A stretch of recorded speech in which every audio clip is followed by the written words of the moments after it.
Hello everyone. So we're back down at the breach again today. A lot of important things to talk about, thankfully.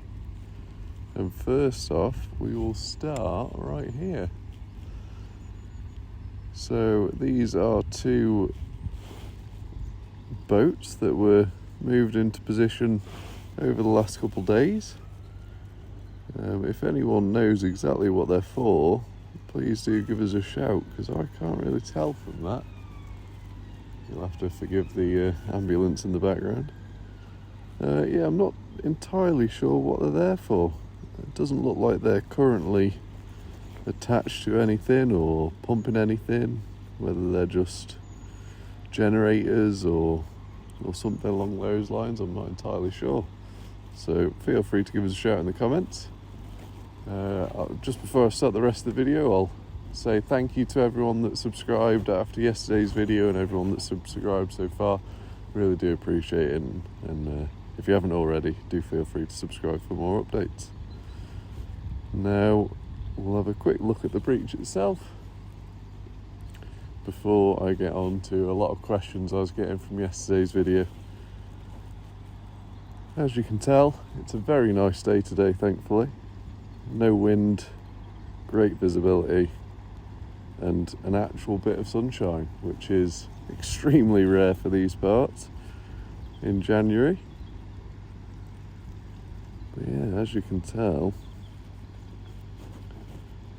it looks like the bit where pacemaker was has fallen in a little bit, although it's hard to tell. I'll have to compare it to other videos I've done. The railing, I'll show you, that's definitely moved. I'm not sure when that's happened, but it's certainly more bent in. Whether that was just from the recovery of Sefton or Ganymede, I'm not sure. I was seeing comments as well about this bit collapsing a little bit more,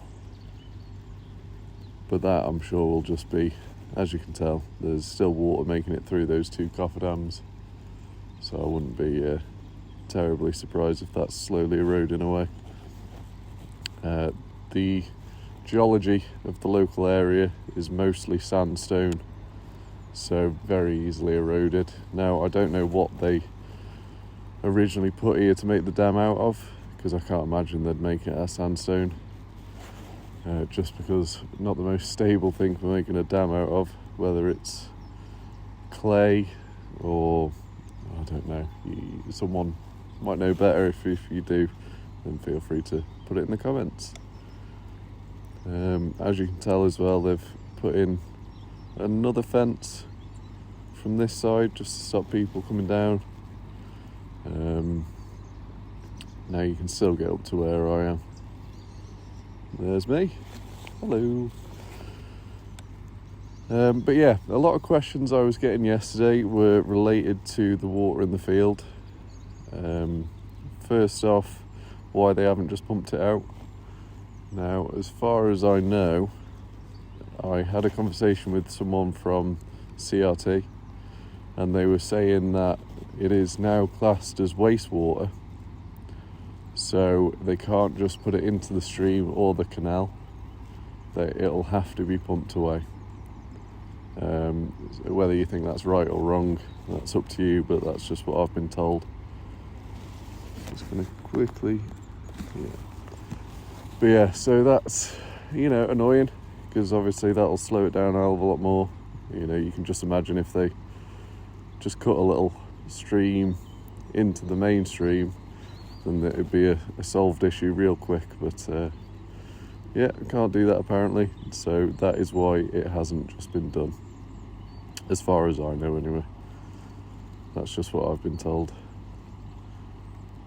Now we'll get another closer look of the site over here. As you can tell from there, still plenty of workers on site. Top car park's busy again, which is great to see. And it's not full steam ahead, but certainly moving in the right direction. They've moved the pumps that were over there to over there into the field. I believe that's just because the locals that live in those houses right there, you know, having those pumps so close, it will certainly get a bit annoying after a little bit of time. Touching on yesterday's video again, oh, there's some workers down there.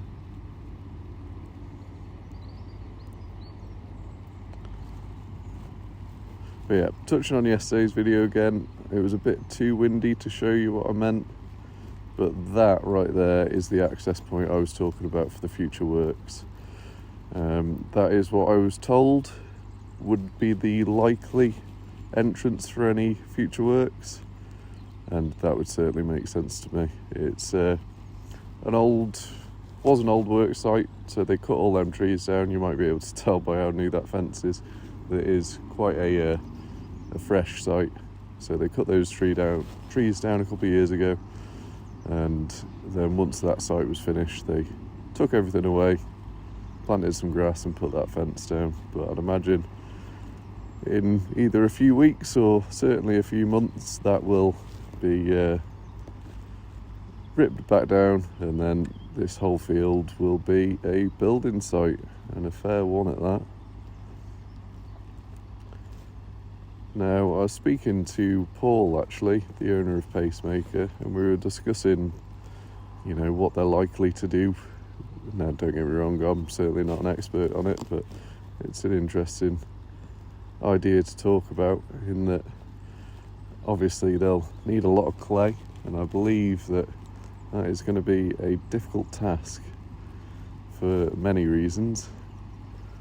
And yeah, I don't think the job they've got ahead of them is going to be particularly easy, but I don't think anyone thought it would be, to be fair.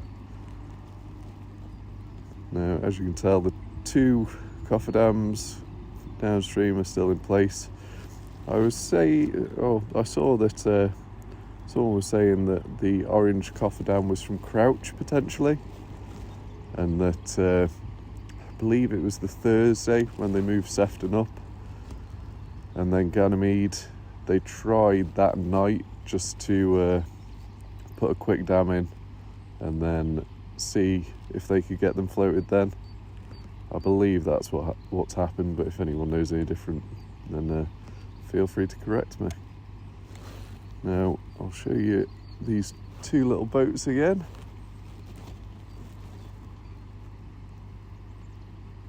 There we go.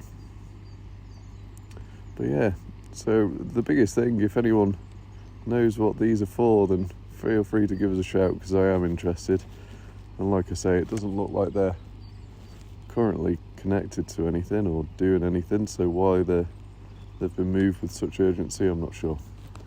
But I will finish the video off there. Once again, thank you to everyone that's watching. I really do appreciate it, and feel free to subscribe and leave a comment, and yeah, just appreciate your time. Thank you very much for watching. Have a great day.